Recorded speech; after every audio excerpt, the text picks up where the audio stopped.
আসসালামু আলাইকুম ভাই বিরাদার, সবাই কেমন আছেন? আশা করি সবাই ভালো আছেন। সকালবেলা আপনাদের মাঝে চলে আসলাম কিছু কথা নিয়ে। সেই কথাগুলি না বললেই নয়।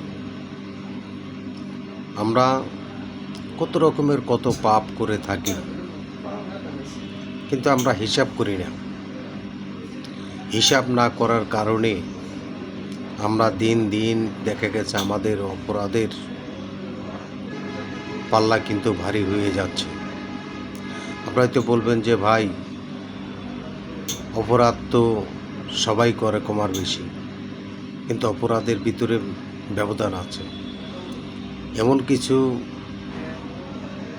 অপরাধ যেগুলো করলে আইন বহির্ভূত এবং কি ইসলাম বিরোধী, সেই কাজগুলি আমরা যাতে কোনো সময় না করি।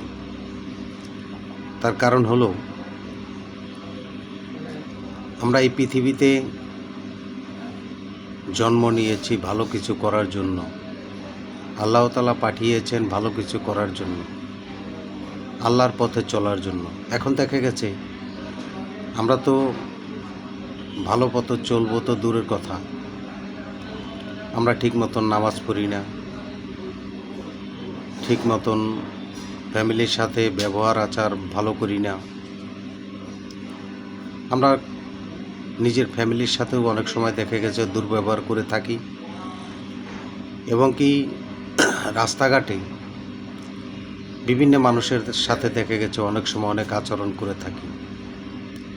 এইসব আচরণ থেকে সবাই আমাদেরকে বিরত থাকতে হবে।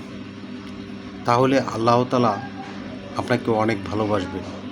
আল্লাহ তাআলা এই দুনিয়ায় পাঠিয়েছেন 5 ওয়াক্ত নামাজ পড়ার জন্য এবং ভালো কাজ করার জন্য, আপনার পরিবারকে ভালোবাসার জন্য।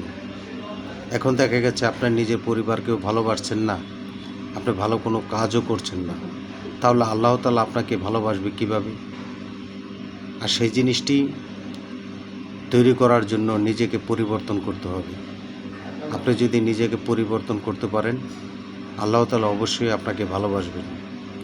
আর এমন কিছু কাজ করতে হবে যে কাজগুলি করলে মানুষ আপনাকে ভালোবাসবে, আপনার পরিবার আপনাকে ভালোবাসবে। আপনার কিছু কিছু আচরণ, আপনার ব্যবহারের কারণে আপনার ফ্যামিলি আপনার থেকে মন উঠিয়ে নেয়, এবং দেখা যায় পাড়া প্রতিবেশী আপনার কাছ থেকে মন উঠিয়ে নেয়, যে আপনার যে আন্তরিকতা ভালোবাসা, সেই জিনিসটি আর তারা আপনার জন্য তৈরি রাখে না।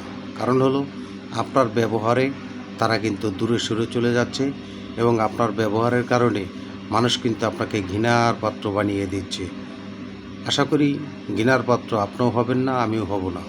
আমরা চাই সবাই যেন একে অপরের পাশে দাঁড়ানোর জন্য।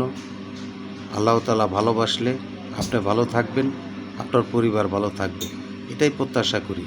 তার কারণ হলো, আমরা সবাই ভালো কিছু করার চেষ্টা করব। সবাইকে ধন্যবাদ। আসসালামু আলাইকুম।